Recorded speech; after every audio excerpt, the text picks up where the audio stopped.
Hello friends, and welcome to The Hanged Man in the Moon. If this is your first time here, welcome. Thank you for coming. I'm pleased to meet you. If you've been here before, thank you for returning. I'm truly honored.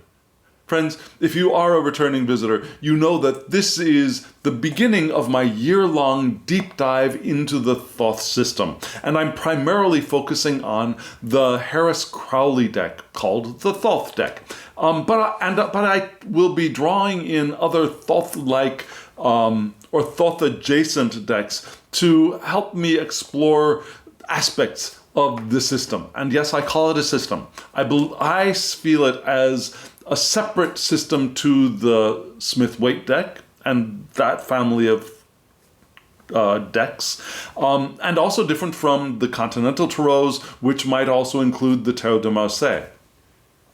So, I'm doing a deep dive into the Thoth, the Harris-Crowley deck, and the iterations thereof, the similar decks as well, those that we call Thoth adjacent as well. And I've got one of those for us today. But before I dive into this week's spread, let me ask you a question about inner conflict. Have you ever felt it? Have you ever felt like there were two or maybe more aspects of yourself that wanted to do different things concurrently, and they were all... It was not possible to do all of them at the same time, right? Yeah. Or have you felt the desire to do one thing, but there were aspects of yourself that wanted to approach it in different ways? There might have been an aspect that wanted to do it slowly, methodically, and move with a logical progression, whereas another part of you wanted to damn the consequences and leap blindly into the unknown. Have you ever felt inner conflict of any kind like that? If you have not, you are a truly blessed person, and I want to know your secret. I think most of us have felt it from time to time, and some of us fairly regularly. And that's where this week's Tarot and Oracle spread seems to be pointing us towards. The mismatched or the conflicting elements within each of us seems to be the aspect that we want to give attention to for ourselves in the coming week, as we want to live intentional lives. So we're going to get into those conflicting, or in more Tarot speak, the more ill-dignified aspects of self that will be showing up in this week's spread. So what are we going to do? I am going to show you the whole spread. It's a brand new spread. So get ready for that. And then I'll tell you what the cards basically are representing, and then we'll break it down and we'll read the cards in detail. Now, just in case I forget to say this at the end of the video, I want to thank you in advance for hitting the thumbs up button and for subscribing. That really does help the channel. And if you ever want a reading from me, my email address is in the description box below, thehangedmaninthemoon@gmail.com. Shoot me an email and we'll get you a reading. Or let me know in the comments below that you want a reading and we'll work it out. Okay? So, friends, what I said we're going to do now. Let me show you the entire spread. Here it is.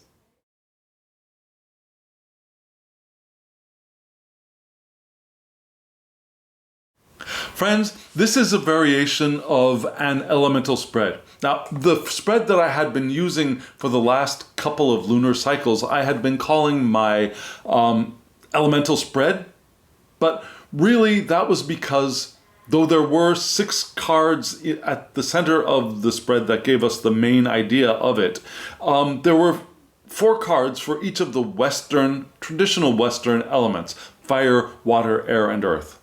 And so I called it my elemental spread. This spread is only the elements. So what you just saw were 2 cards in the center. Those 2 cards represent the ether. I'm going with 5 elements.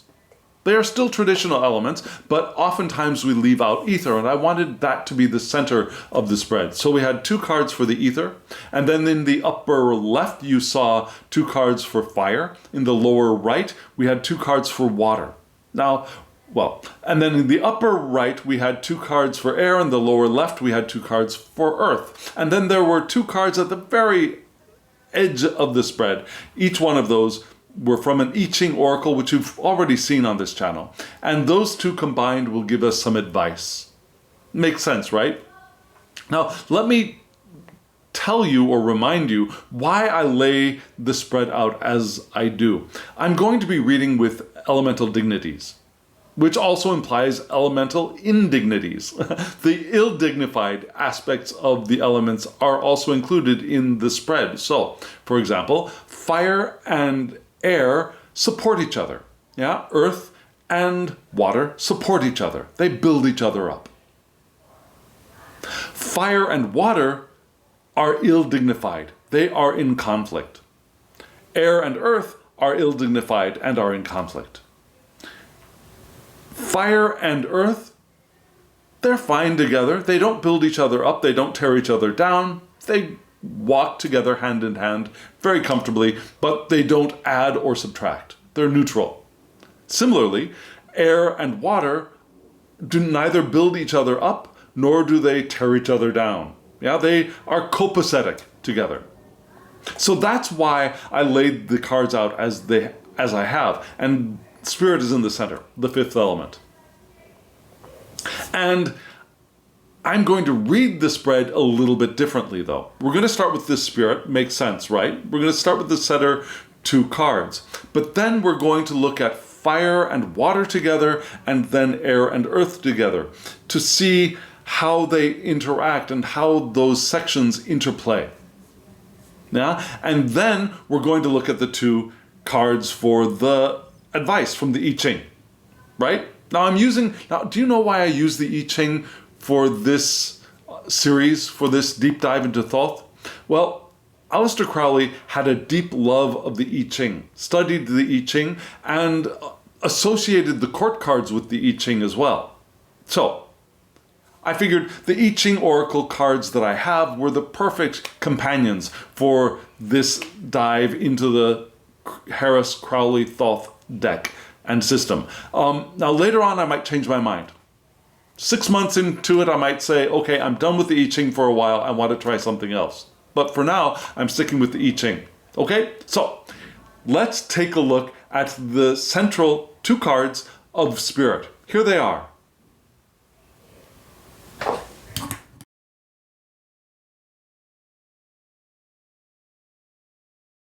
Friends, I just realized that there are a couple of things that I have not mentioned. At least I don't think I've mentioned them. 1, ether.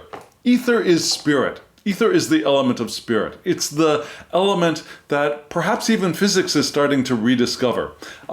Ether was part of our concept of the physical realm in the past, around the time of Descartes, but around the time of Descartes, they decided, or maybe it was later, they decided, nope, we're not going to talk about ether anymore, it's fiction. But now they're starting to come back with the idea of ether in the form of fields, I believe, and dark matter, and all of that stuff. But for us, ether is spirit, right? Now, another thing that I did not mention is the decks, yeah? One of the decks you know is the Harris-Crowley deck. And this size deck that I'm using is from, I think, a set called The Mirror of the Soul. It comes with a book. It's a very nice set. If it's still available, I will put a link to it in the description box below. I like the book that came with it. But it may not be available anymore. If it's not available, it's basically the same size as the new Thoth mini version, the travel size, I think it's called, maybe. The other deck is my first Thoth adjacent deck. It's called the Universal Tarot, and some people would argue that it is not a tarot. Why? Because, well, this deck does not have any princesses or pages. Now, it only has 3 court cards. Now, the court cards are named King, Queen, and Knight, but even though they are named King, Queen, and Knight, I'm going to read them as Knight, Queen, and Prince. So anyways, it's missing the princess or page. And why? You might be saying, why would anybody do that? Well, I can understand the creator's dissatisfaction with the pages, because many people who want to associate the zodiacal signs with the court cards okay, so there are 12 zodiacal signs and there are 14 court cards. Now, one of the cards is going to be the odd card out, right? And it's usually the page. And so oftentimes they'll put, well, okay, so the primary seed of that embodiment of the element will be the page. Yeah? And so then you think, well, then what is the ace? The ace is that, right? So then if we've already got an ace, is the page just another ace? What's up with that? So this creator, and I don't believe that, but I can see the thought process. So this creator decided to leave out the pages or princesses and keep the 3 court cards. So the rest of it is just the same as a regular tarot. So I'm going to use it. I'm using it as a tarot, and I'm using it as a Thoth-adjacent tarot, even though there are just a few hints of the Smith-Waite system sprinkled through it. I'm going to look at it as a Harris-Crowley deck. What are some of those Smith-Waite sprinkles that I'm mentioning? Well, this deck does put Justice at 11 and the Lust Strength card at 8. Now, we're going to read the associations to those 2 cards the same as they would be with the Crowley, because they're the same in this deck. It's just the positioning is different. So is that important? I don't know. Also, if you look at the 3 of Swords, there is a heart with swords in it. The rest of the deck is not like that. So I'm really going to buckle down and say this is a Thoth-adjacent deck, and that's the way I'm going to read it. Just saying. Now, is it in print? It is not in print, but there may still be copies available. At least that's what I understand. So if there is a way to get a hold of the deck besides eBay, I'll put a link in the description box below. It may be out of print. The copy I got is Korean. It's the Korean version. The titles are all in English, but the book is in Korean. So, long story short, this is how we're going for this lunar cycle. And we're going to start off in the ether section again. And you saw for those 2 cards we had the Prince of Swords and the Hierophant. Yeah? So let's look at the Prince of Swords first.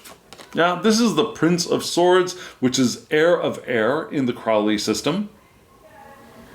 And the association is Aquarius, which is the domicile of Saturn. So we have fixed heirs, vital attributes entering our world, entering our natal charts, entering the question that we ask of the tarot right now, which is how can we live our lives more intentionally? So we begin with the Prince of Swords. Now Crowley associates this with hexagram 57, which is pronounced Sun, I believe, in Chinese, but my Chinese pronunciation is for poo-poo. But what is hexagram 57? This is the flexibility yet ability to penetrate when focused. Now, our ability to be flexible, but still get through things when we are focused. So we can focus and we can be flexible. Very good attributes to have, right, for the Prince of Swords. Because look at this card. Do you see that the chariot or the cart that is pulling the prince is being pulled by 3 fairy cherubim-like beings who are not exactly focused, and they're not exactly going in the same direction, right? So in this deck, the Prince of Swords is the mind unfettered, loose, without purpose. It's a sharp, clever mind, but it's not focused, it's not directed yet. Hopefully it will become focused and directed, but not yet. So hexagram 57 gives some help to this card. Gives a more potential to get that focus if we focus on it. And here we have fragmented thought, but that fragmented thought can resolve itself into a pattern again if we allow ourselves to maybe pull back and get a broader view. Thought, consideration, mindfulness, learning, freedom are all associated with this, perhaps because of Aquarius, right? Reason and logic, yet it's not applied yet. And that's one of the frequent downfalls of Aquarians, is that they have all of these wonderful ideas, but they don't put them into practice all the time. Yeah, the Aquarian does well when they move into altruistic paths of helping people with their minds, rather than thinking wonderful, socially advanced thoughts that never get put into practice. Yeah? The practical aspect is what the Aquarian is being called to focus on. And yet it's not in their natures. It's not easy for them to do. Which is interesting, because the card that we got paired up with that is the Hierophant, right? The Hierophant in this deck and in Crowley's deck is associated with Taurus, which is the domicile of Venus, from which fixed air's vital attributes enter our world. Fixed air, what did I say? Fixed air? I'm sorry. Fixed Earth's vital attributes enter our world. And this card connects Chokmah and Hesed. We'll start off with there. Connects Chokmah with Hesed. What is that? It connects our understanding with our loving kindness. It connects the first step into the material realm from Kether, which is the unknowable, the very diffuse. It's the primary, it's the Ein Sof. It's where spirit decides to want to manifest. And then it moves into a diffuse, ungraspable understanding of potential, right? So we connect that, which is Chokmah, into Chesed, which is our loving kindness. It's the beginning of our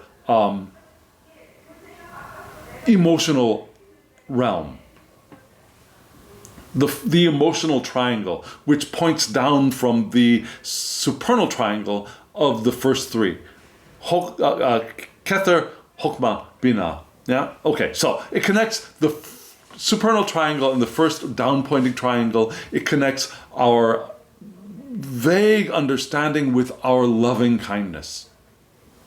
And so that's who the Hierophant is, right?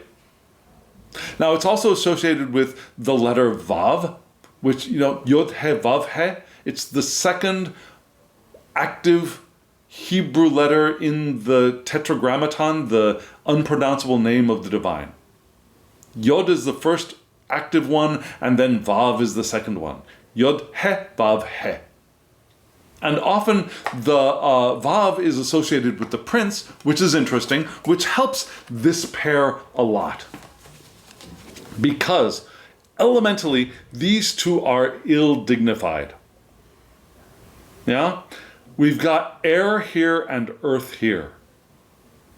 They are ill-dignified. They're enemies. They fight against each other. And how does this fight against this? I mean, this is the card associated with Vav, again, which is we consider it like a peg or a tent peg, that which secures things, holds things down, which nails things in place and joins things together as well. Also, because this is associated with Vav, it's associated with the rune Kanaz, which is enlightenment, perfect a perfect pairing for the Hierophant, right? Also passion and willpower, creativity and love. In this deck, the Hierophant, we want, though, an utter change of belief from our fixed beliefs to a detachment from belief. We want to release our attachments to those things we believe in, to be able to move into the new era. Yeah, the Hierophant for Crowley was joined to the Aeon card, and that's why we have the figures in the Crowley deck, which are not here, of the Hierophant in the center. We have Venus down below, and then we have a very vague, large child Horus, indicating the coming of the new age. And the Hierophant is to guide us into the new age for the Harris-Crowley deck. Here we've got this Hierophant, which has a lot of learning. You see the books down there at the bottom, right? We've got two I-Ching at the top, which I've forgotten to note down what they are. But the Hierophant card is teaching, it's patience, it's endurance, it's long-term planning. It's the bridge between the conscious and the unconscious. It's the joining of things as we transition into the new age. And still there's a rebellion against the status quo. We don't want to stay in what we've already experienced. It's time to move on. Even the Tauran knows it's time to move on. They'll move forward at a slow, steady pace, right? They're open to feel the truth of the now. Now, Earth is an open, listening, receptive element. The Tauran, hard at work, patience, sometimes in a bullish manner, right? Sometimes in a stubborn kind of manner. Sometimes a little bit overly predictable. But they move forward, right? They will move us into the new era if we allow them. But at a very different pace from the Prince of Swords, which is unfocused, yet it's rushing forward. So these two are ill-dignified, right? And yet they both want to go, I think, in the same direction, but at different speeds and in different ways. One of them radical, leaping into the unknown and perhaps without focus. This one, highly focused, moving at a rational, slow pace, allowing detachment, but definitely not rushing. And yet Spirit is asking us to bind these two together.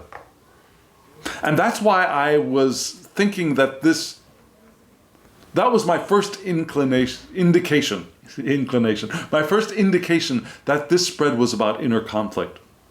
And the call to, instead of having one win out over the other, the call to bring them together, to see what the merging of these ill-dignified aspects would be for our intentional lives. How can we join? How can we join the Prince of Swords with the Hierophant? Well, we do have a couple of clues, right? Yeah, the Hierophant is Vav, which connects to the Prince of Swords, or the princes, all the princes. Another thing is that Aquarius's planet is Saturn. Saturn is exalted in Libra. Okay, now this is a little convoluted. Saturn is exalted in Libra, the home of, or the domicile of Venus. Taurus is Venus in the perhaps immature state, and we can think of Venus being more mature in Libra. And that's interesting because we're going to see adjustment which is associated with Libra a little later in the spread. So there's a way for these two to join, for Saturn and Venus to join and work together. and live together and coexist and perhaps even move us forward. Rather than having a zero-sum game where one wins so another has to lose, maybe we can find the win-win situation of the win-win path of the Prince of Swords and the Hierophant moving together. The Prince of Swords bringing the Tauren a little bit faster than the Tauren might want, but the Tauren restraining the Prince of Swords and adding focus to the Prince of Swords, the focus that an Aquarian is really better off if they have. Does that make sense? So here we have in Ether the first set of ill-dignified and yet potentially able to walk side by side cards. Now bring our brilliant but scattered minds to get minds together, maybe by teaching, maybe with patience, maybe with long-term planning, maybe for allowing a transition to occur for us, maybe by slowing that scattered brain down so that we can rise above, detach, and see that bigger picture, which is still fragmented in the Prince of Swords. Does that make sense? Have you ever felt like that? Have you ever felt that tugging between, no, I've got to do it step by step. Yes, I'll move forward, but I'm not going to rush. And then another part of you just says, I got to get going. I've got to get going, right? So we've got that pairing here. And that's where we begin. That's the primary message, I think, for us from Spirit as we want to live our intentional lives. Bringing those aspects of self together. So, let's move on to the fire segment right now.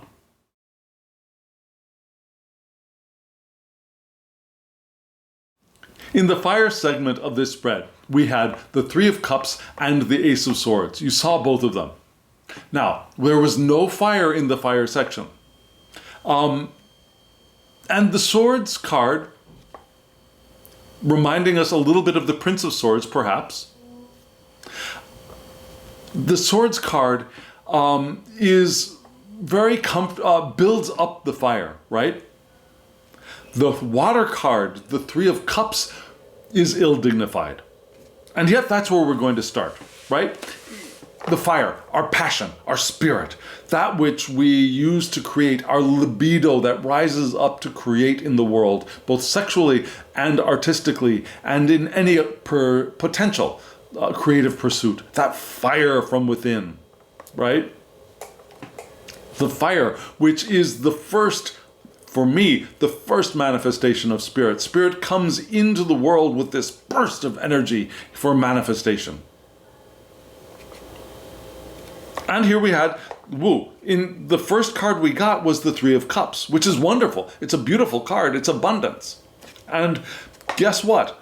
Abundance is associated with Cancer, Mercury in Cancer, which is a little bit odd for me, but still, that's where we are. Mercury in Cancer, which is perhaps asking us to communicate gently, to become intimate and vulnerable. Something that perhaps Mercury is not all that comfortable with. Mercury, who is a messenger and wants to communicate, but is not very often very gentle. So the Cancer aspect wants us to be more gentle, be more vulnerable, be more intimate in our cleverness, in our activity. And the Three of Cups is called abundance, which is the fulfillment of will received in love. So our will has given us product, and we receive that product in love. That's that sense of abundance. And yet, Crowley points to potential loss here in the underworld. You see that those cups are created with pomegranates, which remind us of Persephone, who went down into the underworld, was taken down into the underworld, and then her mom, Demeter, says, I want my baby back. And so Hades says, okay, you can have your baby back. But before he tells Persephone, yeah, I'm going to let you go back, he offers her something to eat, the pomegranate. And eating the pomegranate means that she's going to have to stay in the underworld. So the solution is she goes up to meet her mom for a few months out of the year, and she goes back to be with her husband, Hades. Hades becomes her husband, is her husband, in the underworld. And she becomes the queen of the underworld. She becomes a very powerful, independent, feminine figure in the underworld, if you ask me. That's the way I see Persephone. So, we may notice the abundance of that which is around us, but that abundance is fleeting. The abundance of the fruit of our labors is beautiful and yet passing. The abundance from within, from the underworld, if we can recognize that, that is a long-lasting abundance. Now, the pomegranates from the underworld, from within, from our inner realm, is an abundance that is everlasting. Have you ever associated abundance with the underworld? Maybe that's possible. And yet, remember, this is ill-dignified. So, in fire, abundance might be telling us that we are focusing a little bit too much on the surface of things. We might be appreciating the surface of things, but the surface of things is going to be fleeting. It's going to be a short-lived enjoyment. Or because it's in fire, we might be looking at the opposite. We might be feeling lack. We might be seeing abundance everywhere but here. We might be feeling a little bit of jealousy. And so we're asked to pair that with this Ace of Swords, which is the root of the power of air. Now, strength through trouble, according to Crowley. There's great power if willed and invoked. But if not willed and invoked, it'll die out. We're called to make decisions based on analysis and logic. So the choice is, once made, sometimes also the death of the thing that is not chosen, right? When we have perhaps two paths to go before us, if we choose one, oftentimes the path that is not taken is cut off. So this card is asking us to be very clear, but also recognize the power of the choice. Recognize the power of our will when it is invoked. And yet, once it is invoked, maybe other choices are cut off. So how does that work when paired with the Three of Cups? So this card in fire recognizes that we have great power here in potential, and we can move forward, and it will ask for us to be clear and decisive. And that decisiveness might be interfered with by a couple of things. One of them being, perhaps, but it's so good now. Why make a choice? The Three of Cups abundance. Yeah, that surface level enjoyment. Or it could be, I can't make a decision. I don't have what I need. They've got what they need. I don't have what I need. That darker side of the Three of Cups. The lack of abundance. Seeing lackfulness. Seeing the abundance everywhere but here. So the Three of Cups here, I think, is an indication that we have the power of this sword, which you see there with the skull, indicating, again, decisions can invoke death. But the decisions also come from the mind. And those decisions, once made, liberate from, just like those birds are liberated and fly freely in the air. And yet we want to be careful that those birds flying freely in the air are still focused in one direction, right? We don't want to go into the trap of the Prince of Swords from Ether, which is scattered and unfocused, right? We want these birds, which right now don't look like they're going in the same direction, we want them to go in the same direction. We want to be clear, decisive, focused. That's where our power is. That's where our fire is going to be born. If we don't let our complacency from the abundance of the Three of Cups, or our feeling of lack because everybody else has what they want and yet I don't. Does that make sense? So that's where our fire is. Let's take a look at our emotions in the water. Here those cards are right now.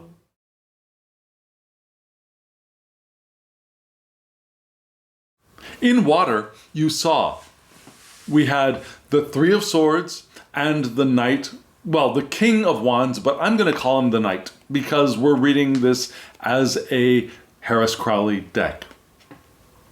And the association is the same, yeah? The Knight of Wands, the King of Wands in this deck are both associated with Sagittarius, which is fire of fire.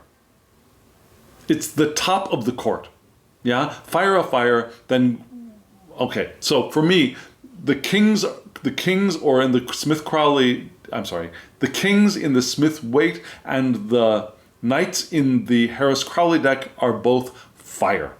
Queens are water. Very few people will argue about that. The knights in the Smith-Waite and the princes in the Harris-Crowley deck are air. And then the pages in the Smith-Waite and the princesses in the Harris-Crowley deck are earth. Very few people argue about that. It's the Knight King and the Prince Knight which people will quibble about. So I'm just telling you how I see things. The king in the Smith-Waite and the knight in the Harris-Crowley are both fire. So this is the king knight of wands, which is fire, so that's fire of fire, right? But let's start with the Three of Swords, because the Three of Swords is actually the card, the element that is the most compatible. Now, the Three of Swords is sorrow. It's Saturn in Libra. And again, remember, we're going to be seeing Libra a lot here. And remember, we also wanted to find a way, to figure out a way to join Aquarius and Taurus with Saturn and Venus. And here is one of our first joinings, right? Or this is perhaps the joining, the Three of Swords, Saturn in Libra. Because Saturn is exalted in Libra, and Libra is the domicile of Venus. And yet it's sorrow. Now, Saturn in Libra is asking us for practicality, balance, and justice. To be refined, to be intellectual, and to be a diplomat. That could be a diplomat with those around us. It could also be diplomatic with the aspects of self that are in conflict. So that you're not saying, yes, you win, you lose. We are finding the way for, can't we all just get along, right? That kind of diplomat. Right, the Three of Swords. Beautiful card. I think this is a beautiful card. We see the three swords, one, the big one going up, and the two kind of curvy swords coming down from the top, meeting at a rose, right? That's supposed to be a rose in the center with extra petals. Do you see that? And this card, being the sorrow card, reminds us that anything created will be formless and chaotic at this time.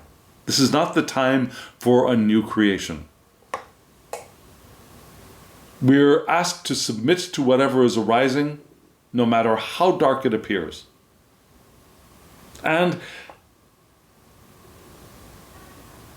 even though there might be an intense lurking passion to create, it's not a good time, because whatever's created right now will lead to discontent. There's a Weltschmerz to this card as well. So in our emotions, we want to emotionally embrace, I believe, the sorrow of what we were just talking about, right? That this is not the time to do that thing that we feel like we want to do, because the way we're feeling about the world around us is not the best. We're feeling that heartache of the world not matching up to our vision of the potential, which is also the Aquarian vision, right? Aquarians see the direction to the new, progressive, bright future. And right now in the Three of Swords, in Libra, Saturn being here, but it's not there. And there's that sadness, there's that pang of, oh, why doesn't it, yeah, that Weltschmerz. So again, this is not the time to create. And this is the time to perhaps explore that feeling that arises from there. And there is a strong passion to create. How do we know? Because of this ill-dignified King of Wands or Knight of Wands, which is Fire of Fire, which is Sagittarius, which is domicile of Jupiter, from which mutable fire's vital attributes enter our world. That desire to go out and experience and create on our own. We're going to leave the pack. We're going to mutable our fire, and we're going to go out and have fun and create and explore. That's the passion. There's that fire, that coal, that ember within that is causing perhaps the Weltschmerz, because we want that, but it's not the time for that. And clearly the environment is not right, and we're not in our right mindset to be able to do that either. And yet this card, this wonderful Sagittarian card, out there slaying the snaky dragon. Now, Crowley associates the Knight of Wands with hexagram 51, which is the suddenness of thunder. Yeah, it's calling us to be apprehensive yet cool, and to be resolute and energetic at the same time. Now we want to be resolute, energetic, apprehensive, yet cool. That's a lot of stuff to hold together at one time in this hexagram, right? So the King or Knight of Wands is the energy of pure action. It can be generosity, but it can also be fierceness, because it's that passion to go forward. And sometimes that passion to go forward is very, very helpful to other people. But sometimes if they're standing in your way, you're gonna clear them out, right? There could be a swift impulsiveness to this king or knight that could be cruel or brutal given the wrong situation. We want to trust the fire, but be aware that it could get out of control. Right? That's one of the potentials for Sagittarius, that the fire will lead us into the future, will leave people behind if we need to. But that fire can also get out of control.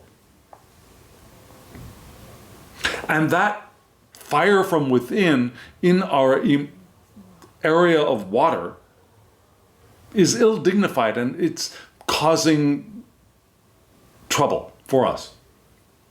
And perhaps even causing, like I said, this Three of Swords, Weltschmerz. The desire to create, but this isn't the right time. And that's uncomfortable. And that gives us that uncomfortable feeling in the emotions right now. So in our fire section, what did we have? We had that the Three of Cups ill-dignified, our emotions are ill-dignified, but we have the power to cut through. In our emotions, our emotions are, again,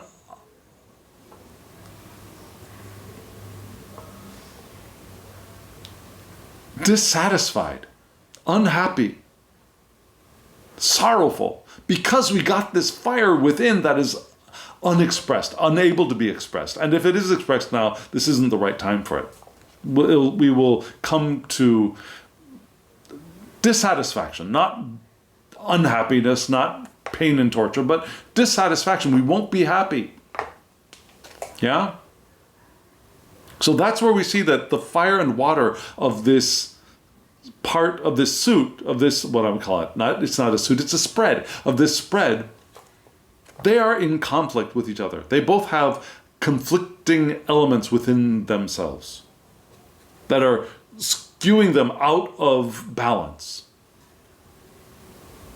which was indicated in the spirit, the ether section of this spread, right? Although the spirit ether section was not fire and water, it was air and earth. But interestingly, I think the air and earth sections of the spread are going to be a little bit more, are going to be the solutions in the long run. Yeah? And I think this Three of Swords card is very important. It's potent and important, and it's here to remind us that this is where the joining of spirit is going to be felt first. Even though it's perhaps emotionally uncomfortable, because beneath that there's this fire. Right? So let's take a look at air. Let's see if we get any help here. Here are the cards.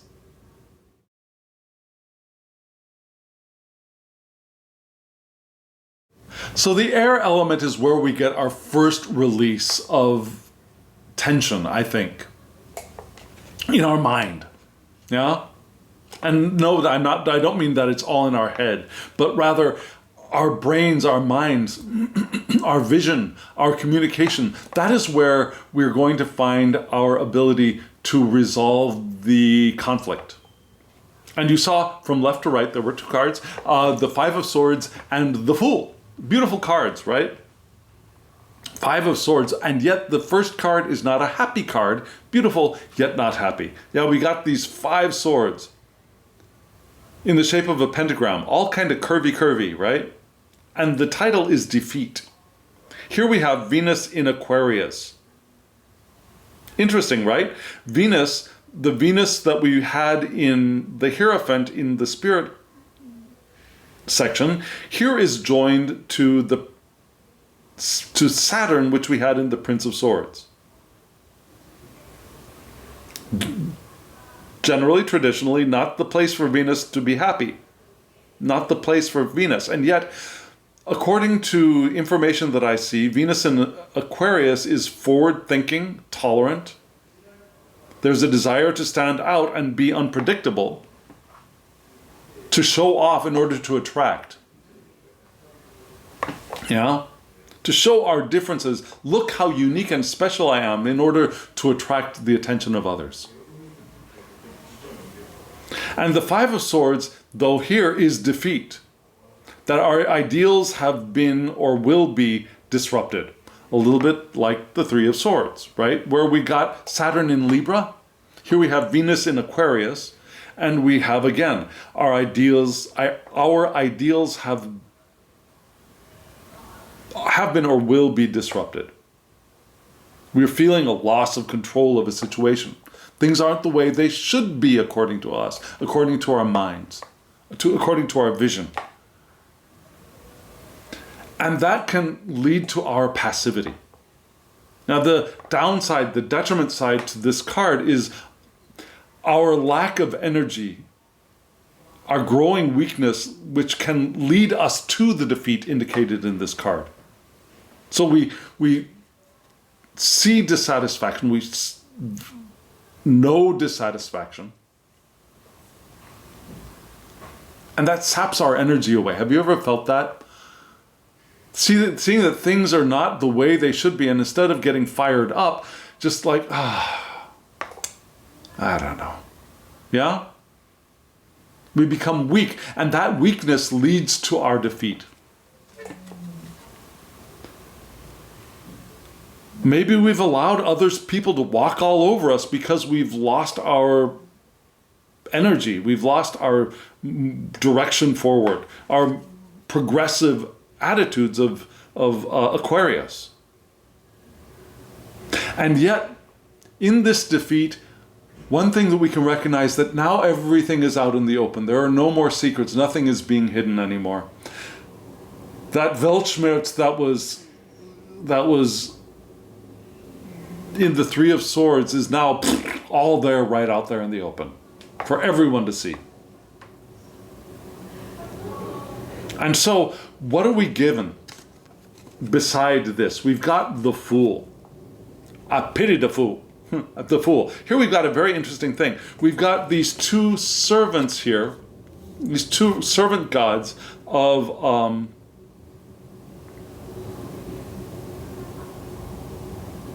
oh gosh, and this is a new deck to me, and I forgot to write down. I thought I would remember it, but I forgot to write down the name of the god that those two servants gods are there holding. But you'll notice the shapes up here, that form a bridge, right? According to the creator of this deck, those shapes are indications of expansion and contraction, the cycle of growth and moving forward and then return, like an inhalation and an exhalation, those cycles. And the Fool connects Kether and Chokmah. Yeah, we had Chokmah and Chesed connected by the Hierophant. Here we have Kether, the very, very, very top, the Ein Sof, connected to our understanding here with the Fool. And the Fool points to Aleph in these decks, which is oneness, unity, the God-man unity, also the male-female unity. And as Aleph, it also connects to the rune Fehu, which is cattle and livestock, but also wealth. The wealth that is maintained by action, sustenance, also energy and abundance, and again, and health as well as wealth. Wonderful things for this Fool, who is now moving from the unknowable into manifestation, right? That's the first step of the movement into manifestation according to the Golden Dawn, which both the Smith-Waite system and the Harris-Crowley system are born from. So, according to Crowley, this is doing something, anything, in a different way. Yeah? Think higher, transcend the boundaries. This card might be asking us to take a leap into the unknown, to leap beyond our feeling of defeat, to leap beyond our feeling of everything having been disrupted and gone to rot or rack and ruin. But now remember, the Tauran at the center of the spread does not want to go into the unknown. So there are other ways of doing that. The Aquarian loves leaping into the unknown. The Tauran hates it. But still, the Tauran, with the Hierophant, will allow us to rise above the dilemma, to detach ourselves, to see what's going on.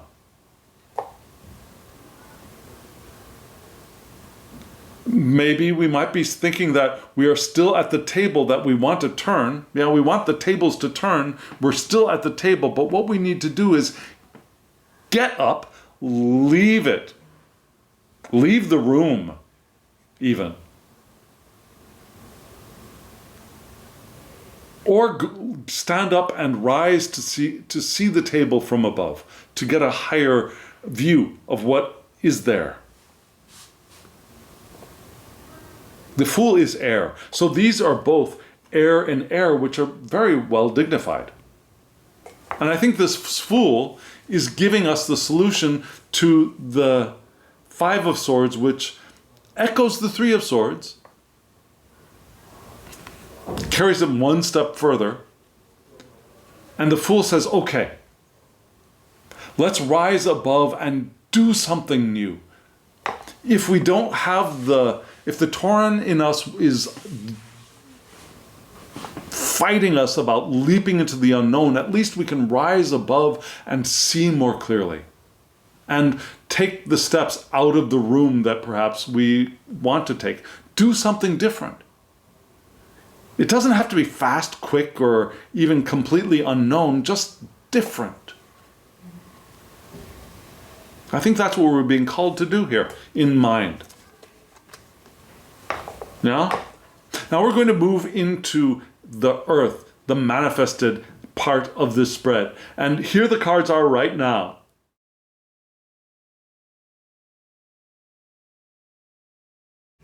In the earth section, we've got some more ill dignity. Does that make sense? We've got another ill-dignified card. And that's the first card. And that's the adjustment card. Yeah? Adjustment, Venus in Libra. Air and earth are not happy together. Just as fire and water fight each other, air and earth fight each other. So here, having this beautiful adjustment card is tricky. But less tricky perhaps, well, okay, so let me put it this way. Maybe even more tricky, maybe even trickier than other air cards might be in this spot.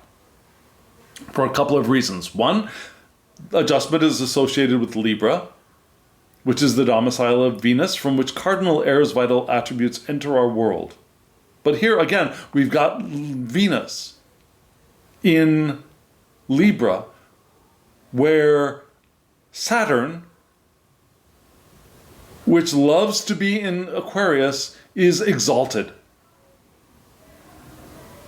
So this is one way that this card, which is generally in an ill-dignified spot, is also connected and weaves its way,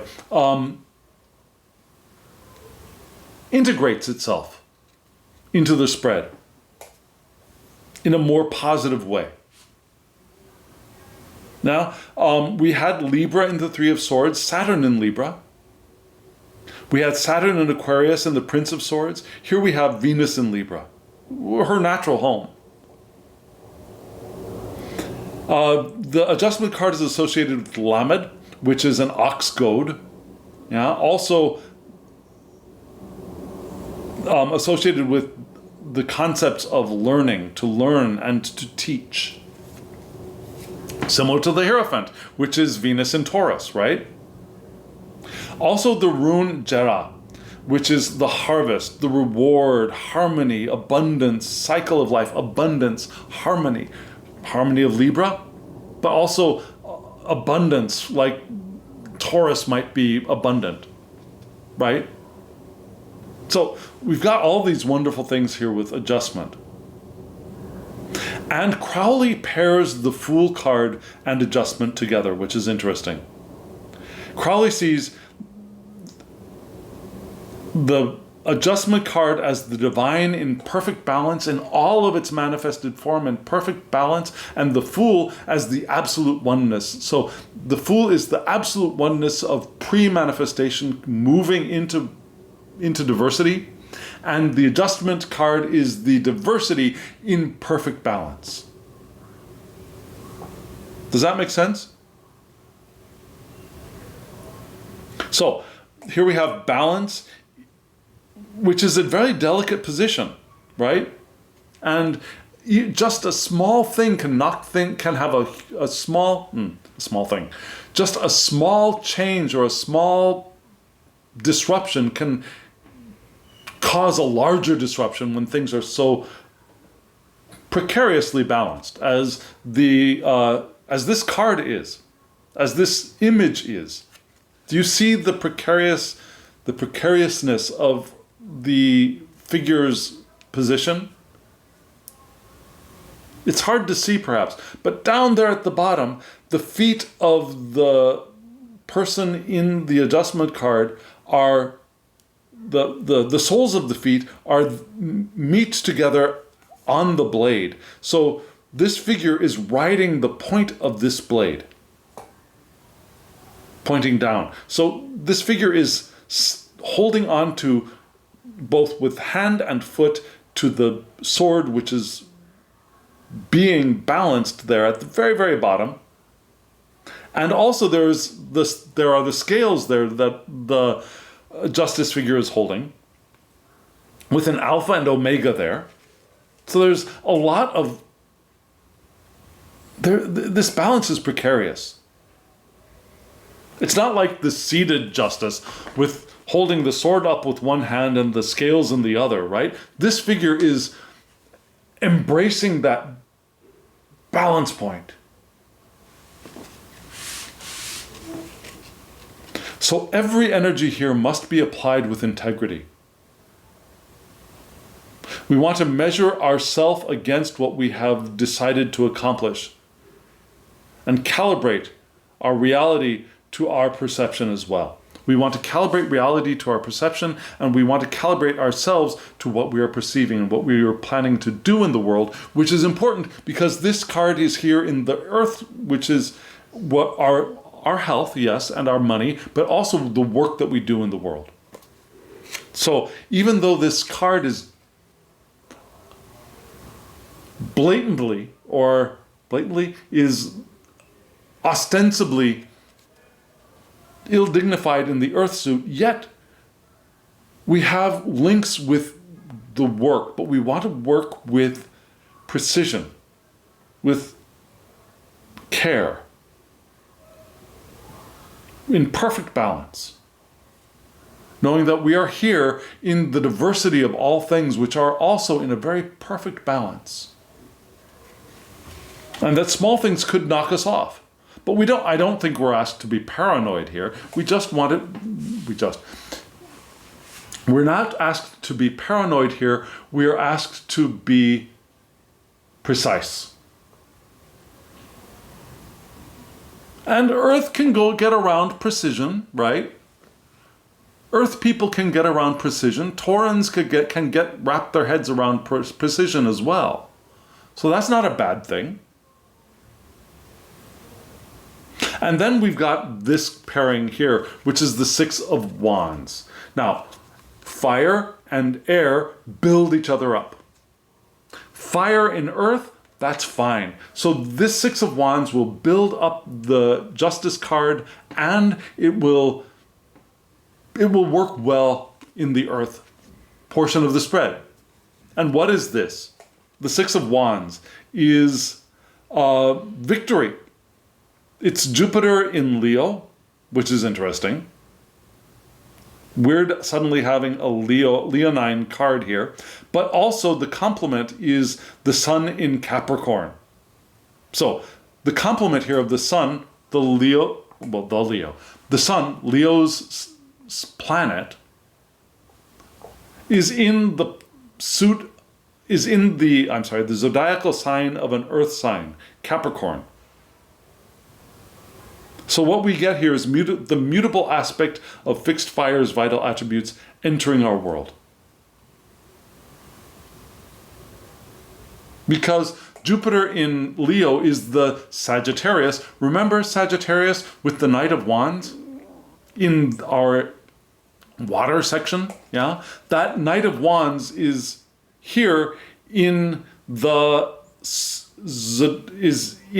room of Leo's house of this spread. So we get the mutable aspect of fixed fire, Leo's fixed fire's vital attributes entering our world, entering the question we're asking. So here we have a victory that will be won. We're not asked to be, we're cautioned, don't get carried away with it. Victory is nice. Just like abundance is nice, but don't get attached to it. We don't want to get carried away with our victory. We want to celebrate knowing it will pass. Enjoy the celebration, but don't get attached to it. So there's a lot of don't get attached to this. Yeah, don't get attached to it with the Three of Cups, with abundance. Don't get attached to it here with the Six of Wands. The Hierophant, rise up, don't get attached to what you believe. So we want to celebrate knowing it will pass. We want to hold ourselves as if we are and we will continue to be victorious. It's not like this is the one victory that we're ever going to have. We want to know that, yes, we are victorious now, we'll be victorious in the future, and we will rise to meet that course of successive victories by meeting true work, by doing the work of a Torah, right? This card can lead to undesirable developments, according to Crowley, but it doesn't have to. And this can, if we can do this, if we can do that balance with our victory and keep on moving forward with our work, we will be just fine. We will move out of the Three of Swords, the Five of Swords, defeat, sorrow. That creativity that is burning within ourselves will find an avenue for it to be expressed. That Sagittarian will be expressed in the Six of Wands. And you'll notice these two swords down here at the bottom, right? It's a very odd thing for the creator of this deck to put into the Wands card, with these two swords, reminding us of what? Reminding us of an air card, an air suit. And the lightning coming down. And yet, this is a fire card. So, I think that is the primary reading for this week. We're going to get to advice in just a moment. But, so what are we asked to do? Now we want to pair our Aquarian and our Tauran aspects of self moving forward, right? We want to recognize our abundance with the Three of Cups, or our noticing that maybe we don't have the abundance. And yet within that, we want to find the root of our power of air, our minds, and the power that we have that will able to make a decision to go, to move forward in perhaps a new way. Now, we want to recognize that in our emotional area here, with that conflict that we had in spirit and in fire, we've got some sorrow, some Weltschmerz going on. And that Weltschmerz, that Three of Swords sorrow, is more uncomfortable because underneath that there's this fire that wants to be expressed with the Knight or King of Wands, right? And so we think, so our minds, we say, okay, so I feel defeated. I feel like I feel like things are not going the way I know that they could, should, and would go. And I look for escape strategies. I find a way out. How? Like the Fool, I do something different. How am I going to do that? Well, I move into the earth, I move into the doing of things, and adjustment. I don't go crazy. I keep my balance. And in keeping my balance, I move forward knowing I will be victorious. And I meet the true work. I do the work in the environment of the balance of adjustment. But not the work that I've been doing all along, because that's not getting me anywhere. I do something new, but not crazy new, not crazy like leaping off into a wild unknown like the Prince of Swords. I move deliberately forward, but new, different. I leave the room that is causing me dissatisfaction. I move into a new room. Now that's very interesting because we got two cards of advice from the I-Ching. Let's take a look at those cards right now.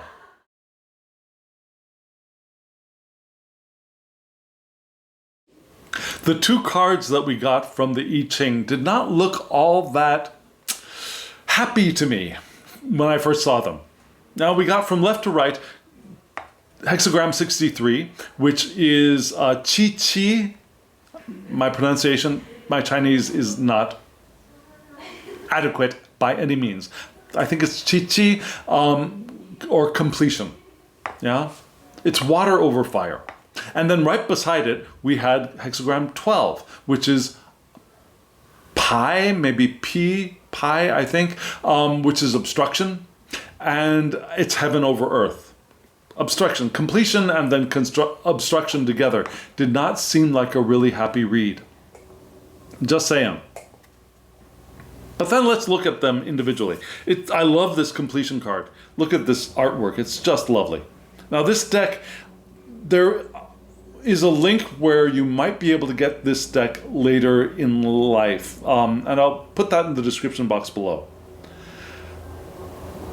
But this is an I-Ching oracle that I got off of Kickstarter, and they've done a second run of the book for this deck, and maybe they'll continue. I really hope that they're going to continue producing this deck. It's a gorgeous deck.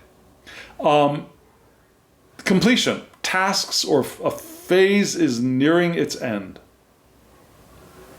Changes are going to follow. Makes sense, right? That's kind of where this whole spread seemed to be moving on from. Yeah, there could be smooth progress and temporary success. We had a lot of indications of that, right? Something may appear promising, but could become unpredictable, reminding us a little bit of that the Prince of Swords. So vigilance is called for after achieving success, just like the Six of Wands reminded us of in the Crowley deck. We want continued action and attentiveness here.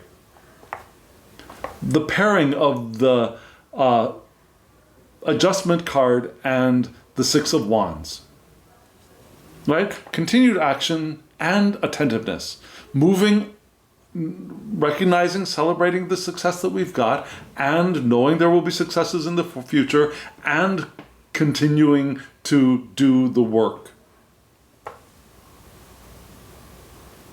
And yet, right next to it, we have this. Whoa, sorry, that's the back of the card. Well, do you want to see this is what the backs of the deck look like.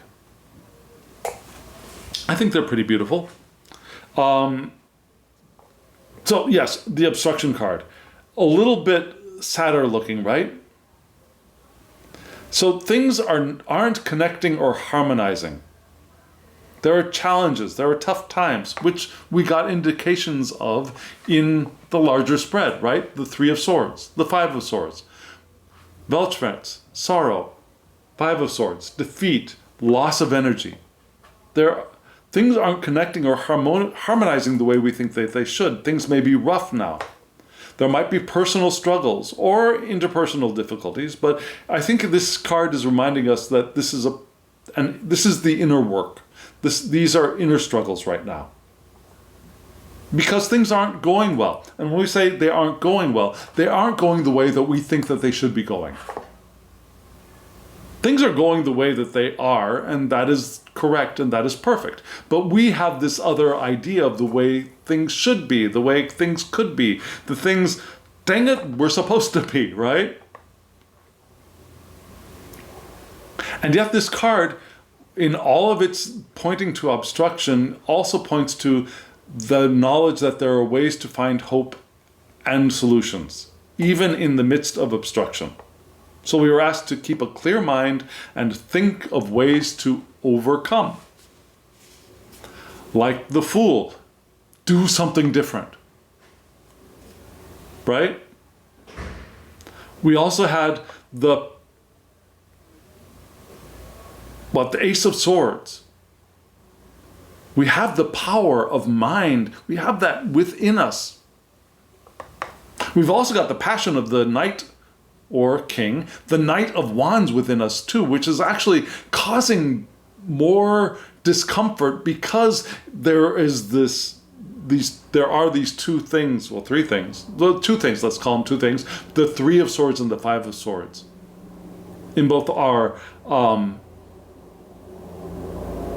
where are you people? In both our air and our in both our air and our oh gosh, I've got myself all twisted around right now. In both our, let me just look at my paper. Okay, the Three of Swords was in our water, and the in our air we had the Five of Swords. That's right. Okay, so yes, no, all is well. Sorry, a little bit of a panic attack because I saw something and it was misreading it. Okay, so anyways, we had those ideas that things are not going well. We're perceiving things are not going well, but there's a way out. And we were shown the way out in the larger spread, and we're shown that there is a way out again in the advice cards. In a sense, these two cards are giving us a summation rather than advice to the spread, I think. Does that make sense? I hope it does. This is a really interesting spread, and I'm going to continue using it for this lunar cycle, and I may continue again for another lunar cycle. Let's see how it goes. Let me know what you think of this spread in the comments below. In the comments below, also, if you would like just a walkthrough of this spread, so you can see the spread perhaps in action with just one deck, let me know in the comments below. Okay? Yeah, there we are. That's this week's spread. I hope you found some meaning in it. I hope that you found some hope in it. And I hope you found that it speaks to you and where you are right now.